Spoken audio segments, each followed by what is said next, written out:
The Trinity Broadcasting Network is, of course, one of the largest Christian broadcasting networks in the world, and it's currently being sued by the founder's granddaughter for, quote, multiple cover-ups of sexual and criminal scandals. So Right Wing Watch reports, the lawsuit consists of, quote, systematic diversion of defendant Trinity Broadcasting's charitable assets through unlawful distributions to defendant Trinity Broadcasting's directors through numerous channels to the tune of $100 million.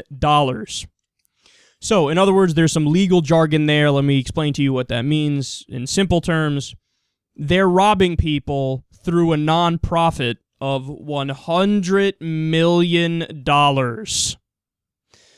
So the granddaughter was essentially asked to play ball in this criminal scheme that they're doing, and when she refused, this happened. Quote, TBN intimidated whistleblowers, including herself.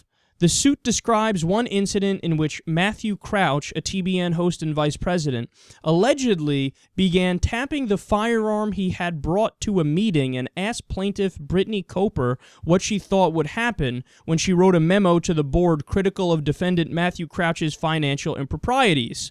Matthew Crouch continued tapping the gun he was holding to ensure that plaintiff Brittany Coper recognized the lethal threat being made. Wow. So, incredibly Christian actions from the people who are running the Trinity Broadcasting Christian Network. And as if this isn't totally clear yet, the founder, Paul Crouch, and his son once had this conversation on air. There have been a few attempts in the TBN history to upset TBN, to stop TBN, there have been a few fools in the 38, 39 year history coming up on 40 years. And you know what? Any attempt at stopping TBN, they have no idea who they're actually pushing into the corner.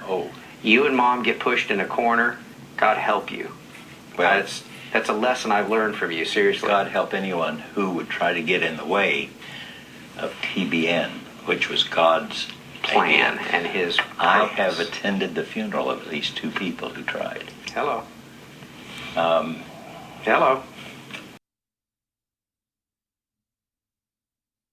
What great Christians!